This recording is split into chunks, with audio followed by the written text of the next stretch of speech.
Good evening, folks. This is John Wilson, and it's evening time on the 8th of September. And I'm in my office up here in Brisbane, and I wanted to capture and upload specifically to talk about this national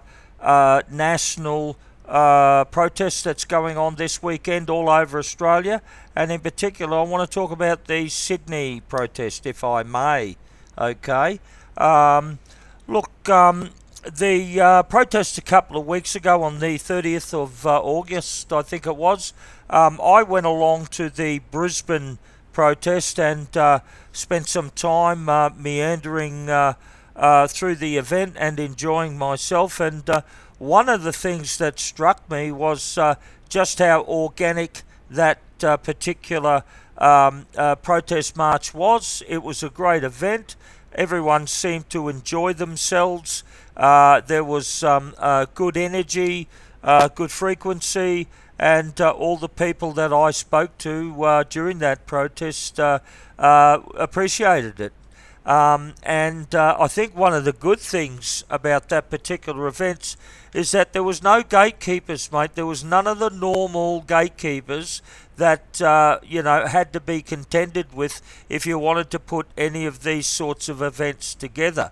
And I really congratulate the people that attended. They were all well mannered, very disciplined. They all had their say by the looks of it, from what I can see. The police intervention level was very low. I didn't see that many cops around the event. And the normal gatekeepers, you know who they are. The normal gatekeepers up in Brisbane were not present. They weren't needed. That was the nice thing that I found about that event up in Brisbane. They weren't needed. And it appeared down in Sydney, the Sydney event as well. The normal gatekeepers weren't needed. Okay. So that event unfolded. I think they had a couple of small sort of arguments there at the time. But the vast majority of the people, mums and dads that attended, enjoyed it, and it was not controlled by the normal gatekeepers. Well, okay. What do you think's happened for the September the 13th event? Well, the gatekeepers are back, and the gatekeepers want to control these events, okay? And I want to move on. I want to talk about this Sydney event in particular, okay? Look, after the event in Sydney a couple of weeks ago on the 30th of August, 31st of August, I can't remember exactly what day it was.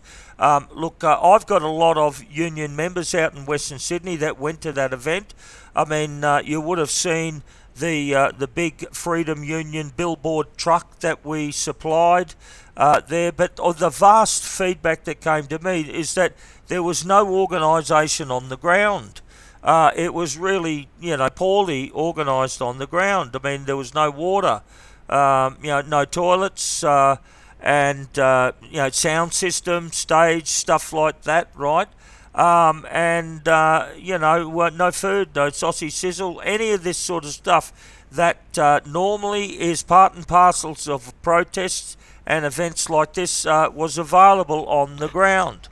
Okay, so I took note of that in particular, and that was a big deal for our members. That was a big deal. Now, along comes the 13th of September in Sydney, and the very first concern that I had, again, was these amenities, right? There was a call to do a march across the bridge. There was a call to do an event in at Hyde Park, and so on. Now, I'm very familiar with these marches across the bridge. My office, I used to work for Transfields. My office was at Milson's Point, and right next to the bridge, right alongside the bridge there. And I've seen many marches attempted, and have been completed marches across that bridge. And I know that the paperwork and to get permissions and all that is tricky business. Okay, I know that, right? So when all these announcements were made about March Across the Bridge and all this sort of stuff, straight away I thought, oh God, they're going to have trouble with that. I didn't know. No one spoke to me. No one's come near the union at all. Okay.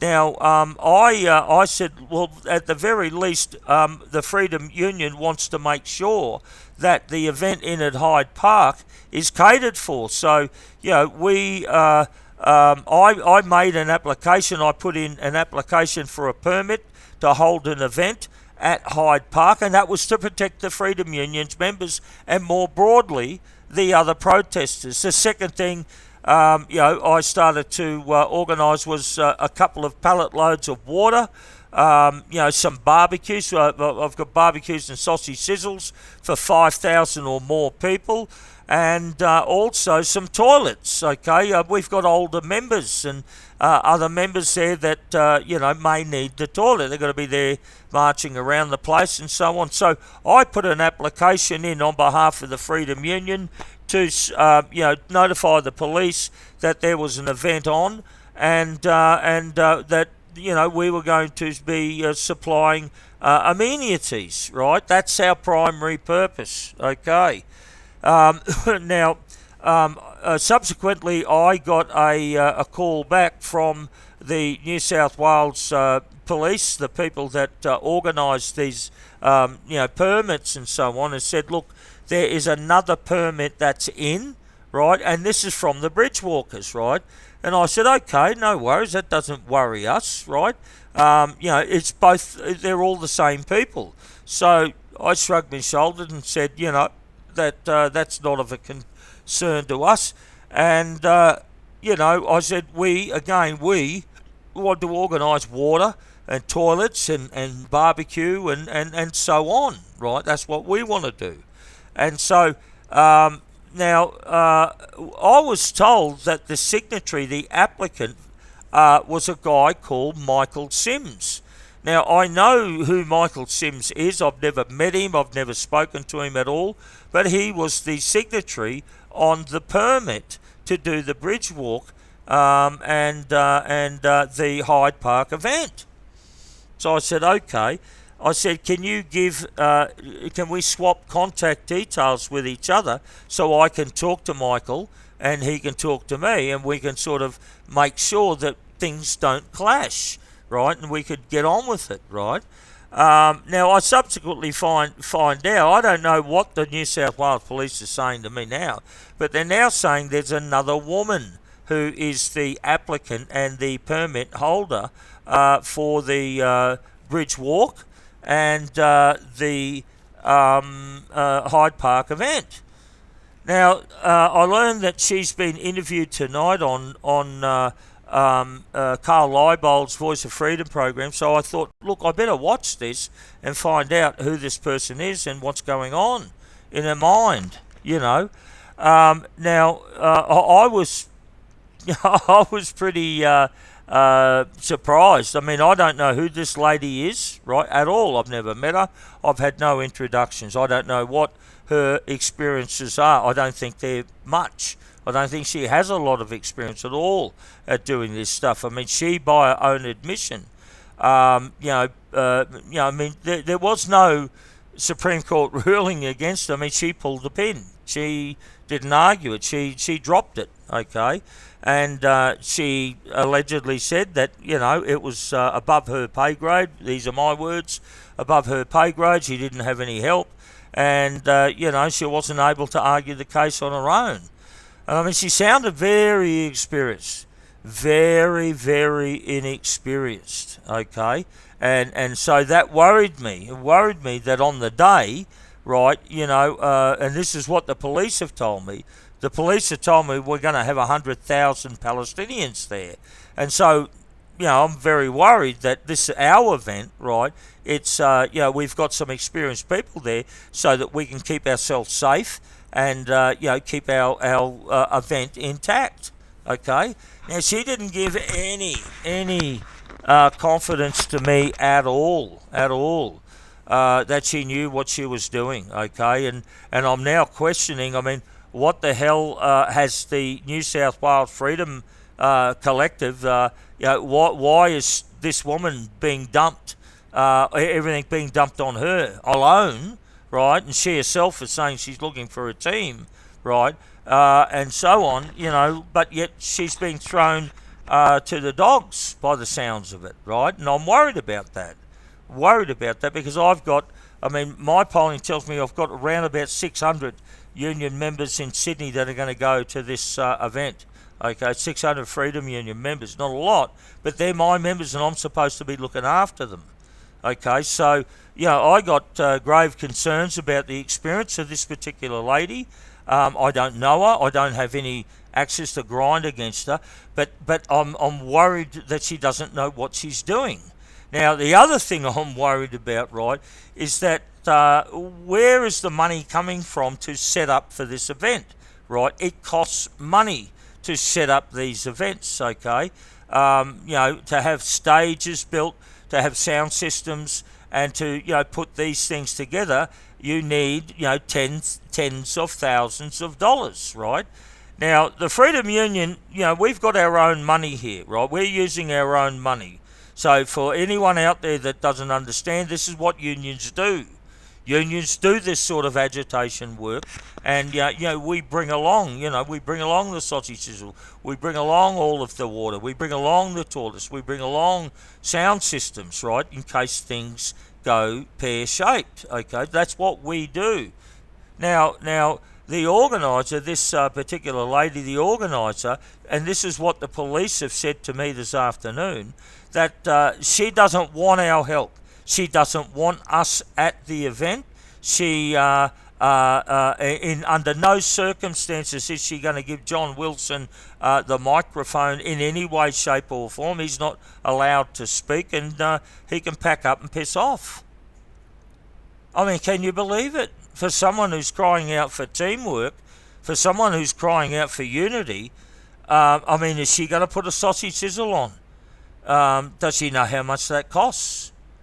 Does she, is she going to get some toilets in for our elderly folk, right? Or, folk that need to, they've got to be there all day, right? The volunteers.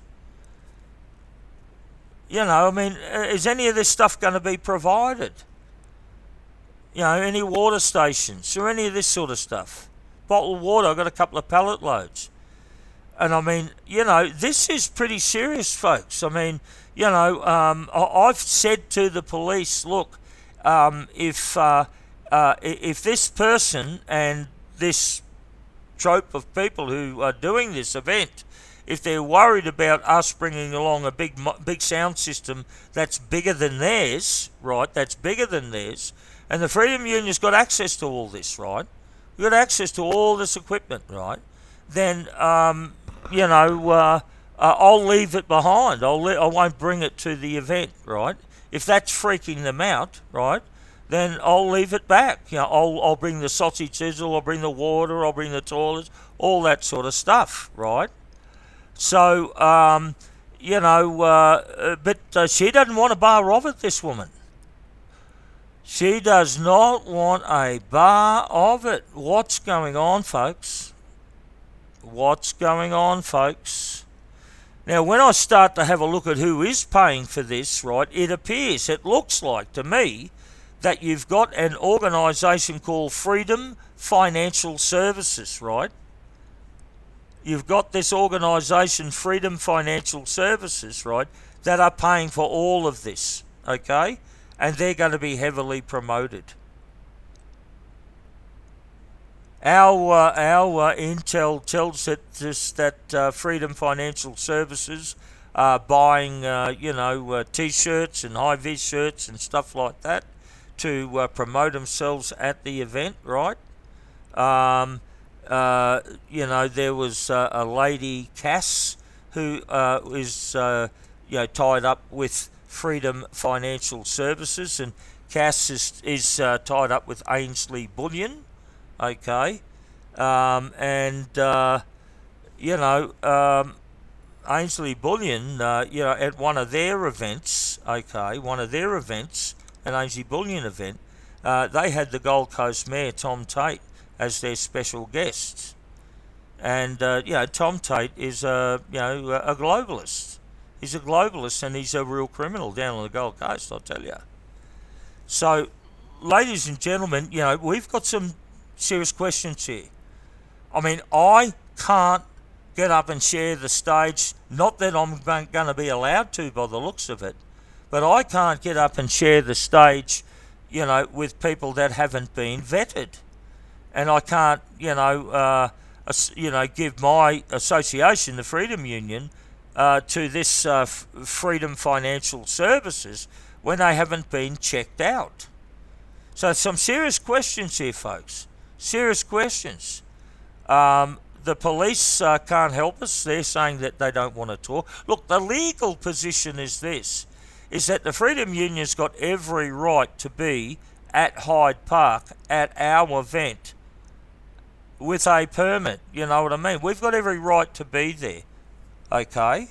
We're not, it's goodwill that we want to work with whoever this team of people are.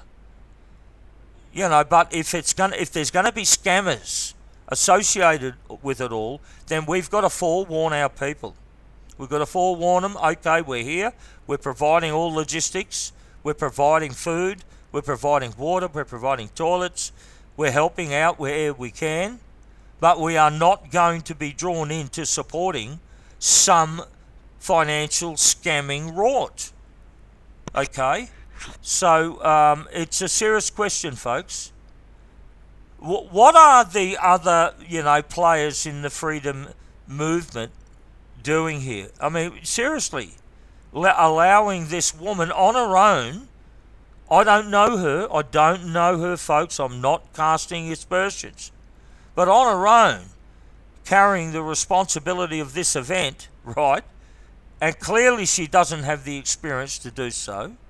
Clearly she doesn't have any of the finances to do it. That's being done by this Freedom Financial Services, this other mob, Ainsley Bullion, and this mob that's tied into Carl Leibold and so on. Okay. So, I personally rang Rick Bosey and Rhiannon Bosey and asked them that this is an important event. Would you please come and speak at it, right? I wanted Rick to be a guest speaker there, right? And I thought it'd be a good way to bring unity and and to have that camaraderie built up. Now, Rick declined because he's been booked elsewhere. He's got another thing. But I don't blame him if he doesn't come to these events, these sort of events. I don't blame him one iota. When you have a look at who's organising this and who's paying for it, and it's our event, no one else gets a say, and then even, like the Freedom Union trying to bring water, toilets, barbecues and these things to this event. No, go. We don't want you there. I mean, I can't believe this, ladies and gentlemen. And it's a no wonder that Rick Bosey won't touch him. It's no wonder. The Freedom Union's committed. We will be there on the 13th. You will see me there on the ground in Sydney. We need help. We need help with the barbecues. We need help with the water stations. Please come. All of you out there in Western Sydney, please come. Okay, we need help. When you get there, we'll give you a Freedom Union high-vis thing so everyone knows who you are. Okay, we'll put you to work on the sausage sizzle. We'll put you to work on the water station and so on, right? And we need people with cars and tow balls to pick up the toilets and tow them into the event. We've got a few toilets and we want to bring them into the event. If you can help early on Saturday. If anyone wants to help us, get there by no later than 9 o'clock, mate. I'll be there. I'm coming to Sydney on Wednesday night. I'll arrive by car Wednesday night, and I'll be available Thursday and Friday to help organise and prep. If anyone wants to see me, talk to me, please do so. I'll be down in Sydney and available. I'll make myself available, okay? We need some toilets towed. We need help on the sausage sizzle, the cutting onions up and getting things prepped and all that sort of stuff.